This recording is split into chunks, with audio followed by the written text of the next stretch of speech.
Vanessa, put that phone away and help me with the gravy. My stepmother Claire snapped from across the kitchen, her voice sharp enough to cut glass. I looked up from my college textbooks scattered across the counter, where I had been studying between helping with Thanksgiving preparations. The tension in our Denver home was thick as molasses, and I could feel something wasn't right. My name is Vanessa McBride, and at 21, I was a junior at Colorado State University, majoring in criminal justice. I had always been fascinated by law enforcement, dreaming of becoming an FBI agent myself someday. The irony of that dream would soon become crystal clear. I lived at home to save money, commuting to campus 3 days a week while working part-time at a local accounting firm called Gravora Group.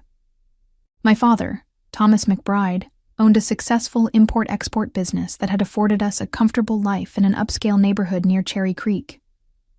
Sorry, Claire.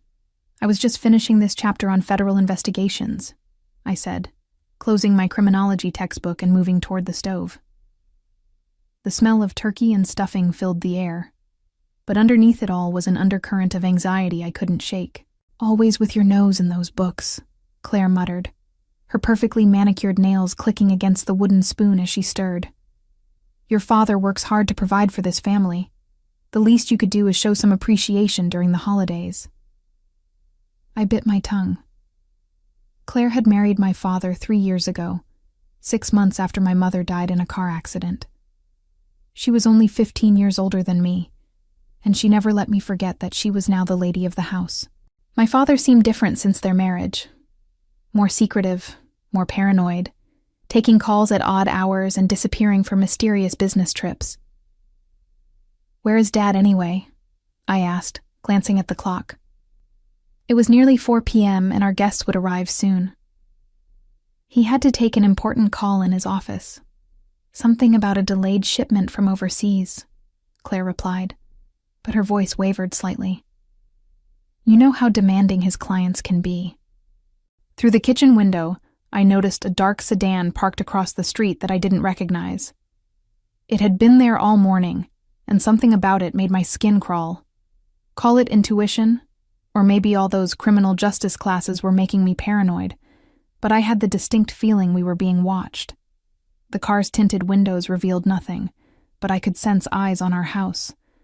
My phone buzzed on the counter, and I glanced at it quickly before Claire could scold me again. Unknown number. I almost ignored it, but something compelled me to look. The message made my blood run cold. Walk away immediately. Say nothing to anyone at the table, especially your father. Growing up, I had always idolized my father. Thomas McBride was a self-made man who had built his import business from nothing after emigrating from Ireland in his 20s. He taught me about hard work, integrity, and standing up for what was right. At least that's what I believed until recently. Over the past few months, I had started noticing strange inconsistencies in his stories. Business meetings that ran until 3 a.m. Phone calls where he spoke in hushed tones about packages and deliveries. Most concerning was the way he had started asking me detailed questions about my college schedule, my friends, and even my social security number for what he claimed were insurance purposes. Vanessa, honey, could you help me understand something? He had asked just 2 weeks ago while we sat in his home office. For my accountant, I need to know all the places where your name might be listed. You know, bank accounts, credit cards, any business associations. At the time, I thought it was odd but harmless. Now, staring at that cryptic text message, every strange conversation came flooding back. The way he insisted I apply for a business credit card for emergencies. How he had me sign papers that he said were for college loan applications, but never let me read carefully.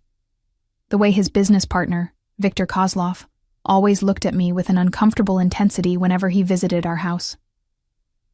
Claire continued bustling around the kitchen, but I noticed her hands were shaking as she arranged the dinner rolls. She kept glancing toward the hallway that led to my father's office, where I could hear his muffled voice behind the closed door. His tone was agitated, urgent. Claire, I said quietly, is everything okay? You seem nervous. She whirled around, her face pale. Everything's fine. Why would you ask that? It's just that you've been jumpy all day, and Dad's been locked in that office for hours. Usually he loves helping with Thanksgiving dinner. Before Claire could respond, the doorbell rang. Through the front window, I could see our guests arriving. My Aunt Patricia and Uncle Robert, along with my younger cousin Jenny. Normal family members with normal lives who had no idea what kind of storm was brewing in our house. My phone buzzed again. Same unknown number. FBI agents are in position. When I give the signal, go to your room immediately. Do not warn anyone. Your life depends on it. My hands started trembling as I read the words. FBI agents? What could they possibly want with our family? I looked around the kitchen with new eyes, suddenly seeing everything differently. The expensive renovations my father had done last year. The new cars. Claire's designer clothes and jewelry. Where was all this money really coming from? Through the kitchen window, I noticed 2 more cars had appeared on our street. People in dark clothing were walking casually along the sidewalk, but their movements seemed too purposeful, too coordinated. My criminology training kicked in, and I recognized the signs of a tactical operation unfolding. Whatever was about to happen, I realized I was standing in the center of it. The front door opened, and the house filled with the cheerful voices of my relatives. Aunt Patricia swept into the kitchen with her usual warmth, carrying a homemade pumpkin pie and chattering about traffic on the highway. Uncle Robert followed behind her, already loosening his tie and commenting on how delicious everything smelled. My cousin Jenny, who was 17 and perpetually attached to her phone, gave me a quick hug before disappearing into the living room. "Vanessa, dear, you look pale," Aunt Patricia said, studying my face with concern. "Are you feeling all right?" "Just tired from school," I managed to reply, but my voice sounded strange even to my own ears. The text messages had shaken me more than I wanted to admit. I kept glancing toward the window, trying to spot the surveillance vehicles without being obvious about it. My father finally emerged from his office, his face flushed and his hair slightly disheveled. He was putting on his best jovial host performance, but I could see the tension in his shoulders and the way his eyes kept darting toward the windows. "Patricia, Robert, so good to see you," he boomed, embracing my aunt with what seemed like forced enthusiasm. "I was just finishing up some urgent business calls. You know how it is in the import game. The world never sleeps." "Oh, Thomas, surely you can take 1 day off for family," Aunt Patricia chided gently. Of course. Business is done for the day," he replied, but I noticed his phone was still clutched tightly in his hand. As we all gathered around the dining room table, I tried to act normal while my mind raced. The elegant table setting looked the same as every other family gathering, but everything felt surreal. The crystal glasses caught the late afternoon light, the china plates gleamed, and the golden turkey sat proudly in the center of the table. Yet underneath this picture of domestic perfection, I sensed something sinister lurking. My father said grace, his voice steady and familiar, but I found myself studying his face, instead of bowing my head. When had the laugh lines around his eyes started looking more like worry lines? When had his smile begun to seem practiced, rather than genuine? "Let's start with what we're all thankful for this year," Claire announced, cutting into the turkey with practiced precision. "Thomas, why don't you begin?" My father cleared his throat and lifted his wine glass. "I'm thankful for my beautiful family, for another successful year in business, and for the opportunities that lie ahead." The way he emphasized opportunities sent a chill down my spine. My phone, which I had discreetly placed on my lap, buzzed with another message. "Now, go to your room. Do not look back. Do not warn anyone." I felt my heart hammering against my ribs as I made a decision that would change everything. I pushed back my chair and stood up, my legs feeling unsteady beneath me. "I'm sorry, everyone. I need to run upstairs for a moment. I think I left something on in my room." "Vanessa, the dinner just started," Claire protested, her fork suspended halfway to her mouth. Whatever it is can wait. It'll just be a quick minute, I said, forcing a smile that felt like plastic on my face. I promise. I walked toward the staircase as casually as I could manage, but every step felt weighted with significance. Behind me, I could hear my family resuming their conversation, Aunt Patricia asking about Jenny's college applications, and Uncle Robert commenting on the football game. Normal family chatter that seemed to belong to a different universe than the one I was suddenly inhabiting. As I reached the top of the stairs, I heard the unmistakable sound of car doors slamming outside. Not just one or two, multiple vehicles arriving simultaneously. Through the upstairs hallway window, I could see dark SUVs positioned strategically around our neighborhood. Men and women in tactical gear were moving with practiced precision, surrounding our house. My phone rang, making me jump. The same unknown number that had been texting me. "Hello?" I whispered, my voice barely audible. "Vanessa McBride?" The voice was crisp, professional, female. "Yes." "This is Special Agent Rebecca Torres with the Federal Bureau of Investigation.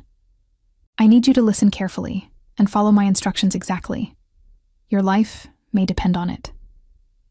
The words hit me like a physical blow. FBI. This was really happening. "I don't understand. What's going on?"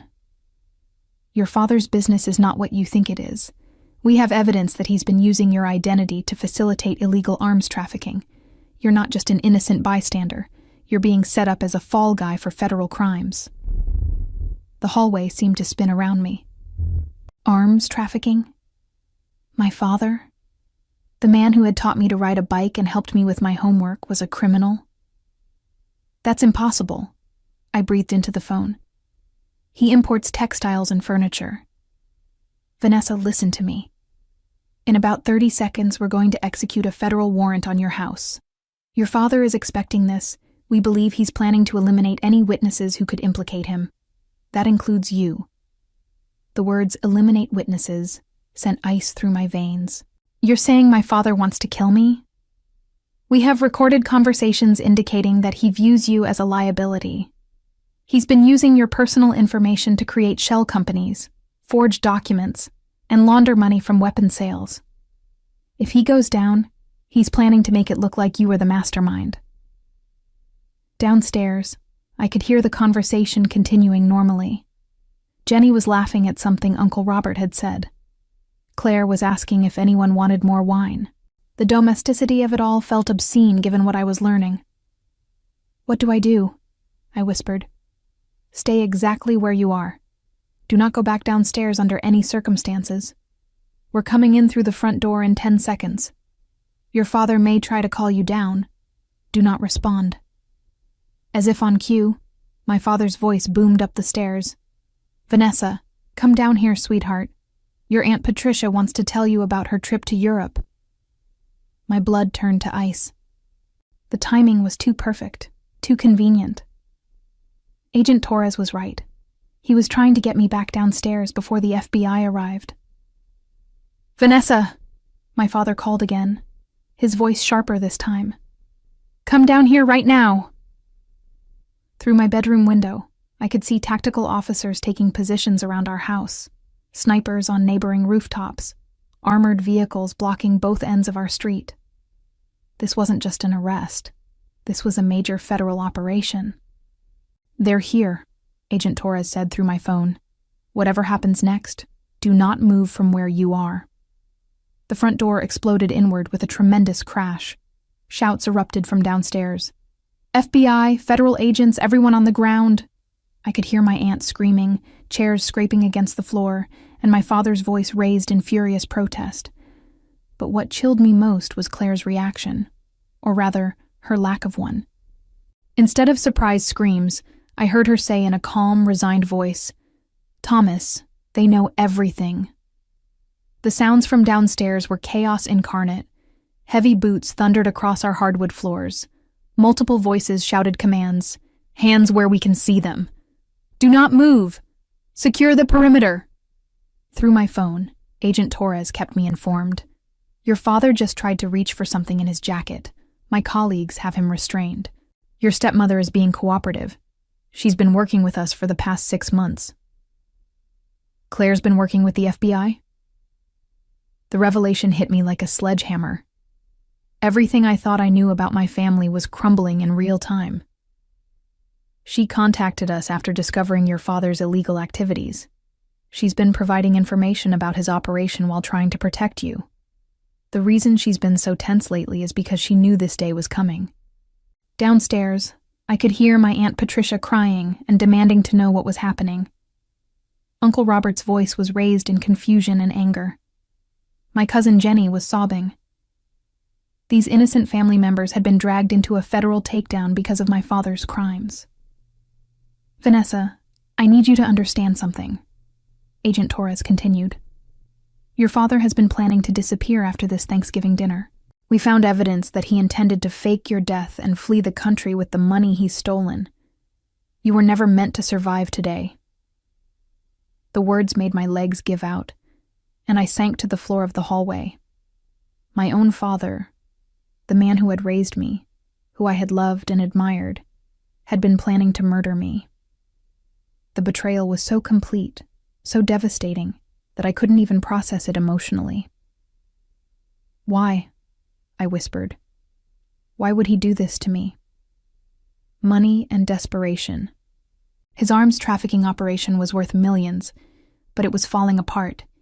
He needed a scapegoat, and he needed to eliminate anyone who could expose him. Your identity was perfect for creating the paper trail, and your death would have sealed the case shut. Heavy footsteps were coming up the stairs now. I could hear Agent Torres coordinating with her team. Subject is secured on the main floor. Victim is safe on the second floor. Moments later, a woman in FBI tactical gear appeared at the top of the stairs. She was tall, with short dark hair and kind but serious eyes. Vanessa, I'm Agent Torres. You're safe now. I looked at her numbly, still trying to process everything. My aunt and uncle, are they okay? They're fine. Confused and scared, but unharmed. They had no knowledge of your father's activities. We're getting statements from them now, and then they'll be free to go. What about Claire? She's been invaluable to our investigation. Without her cooperation, we might not have been able to save you in time. Agent Torres helped me to my feet.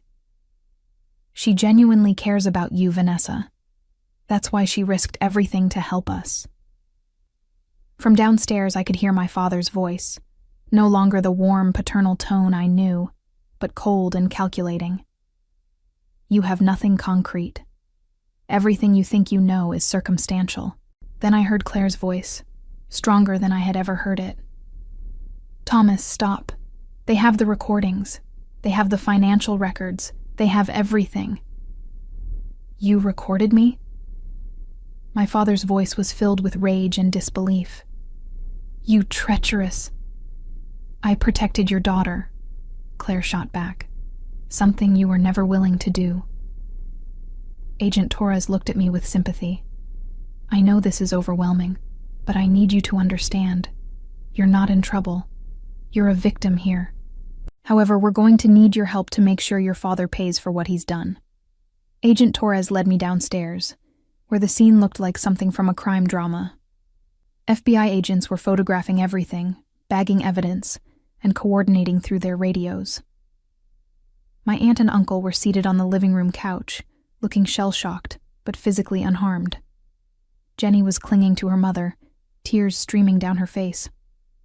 My father sat in a chair near the dining room table, his hands zip-tied behind his back. When he saw me coming down the stairs, his expression shifted from anger to something that looked almost like relief. Vanessa, thank God you're safe, he said, his voice taking on that familiar paternal warmth. These agents have made some terrible mistake. I can explain everything. But I could see right through him now. The performance was flawless. The concerned father, the innocent businessman caught up in a misunderstanding. If I hadn't heard Agent Torres's explanation, if I hadn't seen the tactical operation unfold, I might have believed him. Don't, I said quietly. Just don't. His mask slipped for just a moment, and I saw something cold and calculating in his eyes. This was the real Thomas McBride, not my loving father, but a criminal who had been willing to sacrifice his own daughter to save himself. Claire approached me cautiously, her face streaked with tears. "Vanessa, I'm so sorry. I wanted to tell you everything, but the FBI said it was too dangerous. He was monitoring your phone, your email, everything." "How long have you known?" I asked her. "I started suspecting something 6 months ago, when I found documents in his office. Bank accounts I'd never heard of. Shipping manifests for items that didn't match his business records. When I confronted him, he threatened me." She wiped her eyes. "But when I realized he was planning to involve you more directly, I contacted the FBI." Agent Torres joined our conversation. Claire provided us with crucial evidence: financial records, recorded conversations, shipping documents. Without her courage, your father might have successfully framed you for his crimes. I looked at my father again, studying the man who had shaped my entire worldview. Was any of it real? Our relationship, the values you taught me, the person I thought you were? He met my gaze steadily. "I loved you, Vanessa. I still do. But love doesn't pay for college tuition or keep a roof over your head. I did what I had to do to provide for this family." "You were going to kill me," I said flatly. For the first time, his composure cracked completely. "It wouldn't have been personal. It would have been quick, painless. You would have died believing your father loved you." The casualness with which he discussed my planned murder was more chilling than any rage could have been. This wasn't the man who had raised me. Or maybe it was, and I had never really known him at all. Agent Torres stepped forward. "Thomas McBride, you're under arrest for conspiracy to commit murder, international arms trafficking, money laundering, identity theft, and violation of federal firearms statutes." She began reading him his rights as other agents prepared to transport him. As they led him toward the door, my father turned back to me one last time. "I'm sorry it came to this, Vanessa. I truly am. But you'll understand someday. Family isn't always enough." "You're right," I replied, surprising myself with the steadiness in my voice. "Family isn't always enough. But love should be. And real love doesn't involve murder." The look of genuine surprise on his face was the last thing I saw before the agents took him away. 6 months later, I sat in a federal courthouse in downtown Denver, watching my father's defense attorney make one final, desperate argument to the jury. The evidence against him was overwhelming. Financial records, recorded conversations, testimony from his criminal associates, who had agreed to cooperate in exchange for reduced sentences. But the most damaging evidence of all came from an unexpected source: me. In the weeks following his arrest, I had worked closely with the FBI to uncover the full extent of his criminal operation. They taught me how to access the shell companies he had created using my identity. Together, we traced money laundering operations across 3 countries. I helped them decode his communication patterns and identify other members of his trafficking network. What I discovered was worse than anything I had initially imagined. My father hadn't just been selling weapons. He had been supplying them to terrorist organizations and drug cartels. The blood money that had paid for my college tuition, our house, our comfortable lifestyle, was stained with the lives of countless innocent people. But it was the murder plot that sealed his fate. Claire's recordings revealed the chilling details of how he planned to stage my death. He had researched poisons that would mimic natural causes. He had practiced his grief-stricken father act in front of the mirror.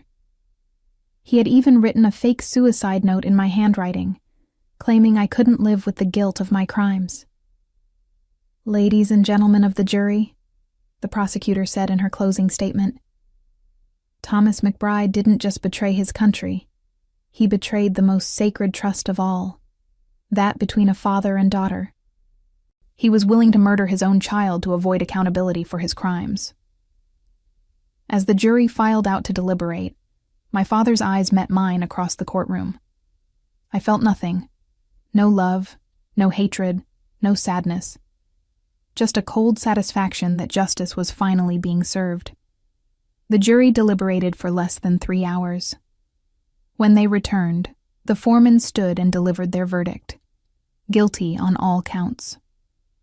My father's face remained impassive, but I saw his hands tremble slightly as the judge announced his sentence. Life in federal prison without the possibility of parole.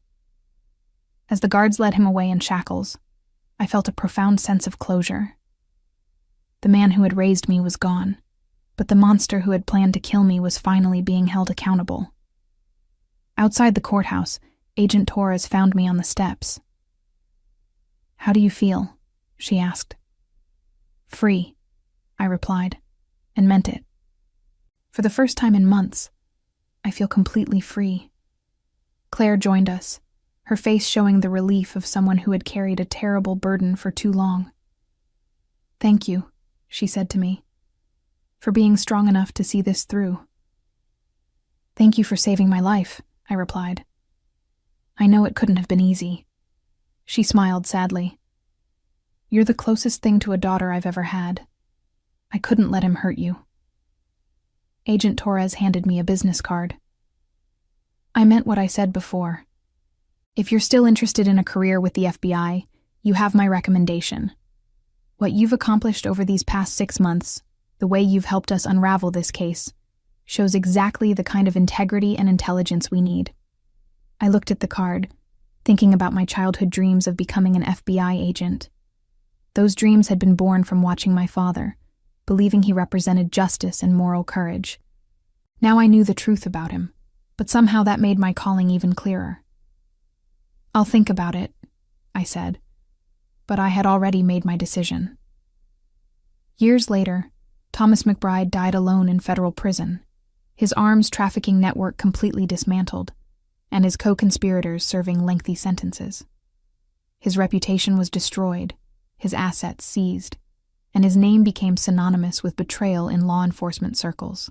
Claire used the seized assets to establish a foundation for victims of arms trafficking, ensuring that his blood money would finally serve a righteous purpose. As for me, I graduated summa cum laude and joined the FBI's counterterrorism division, where I specialized in tracking down criminals who exploit their own families for profit. Every case I solved, every criminal I helped bring to justice, felt like a small victory over the man who had tried to destroy me. The revenge I had sought wasn't just personal. It was a commitment to ensuring that no other child would suffer what he had planned for me.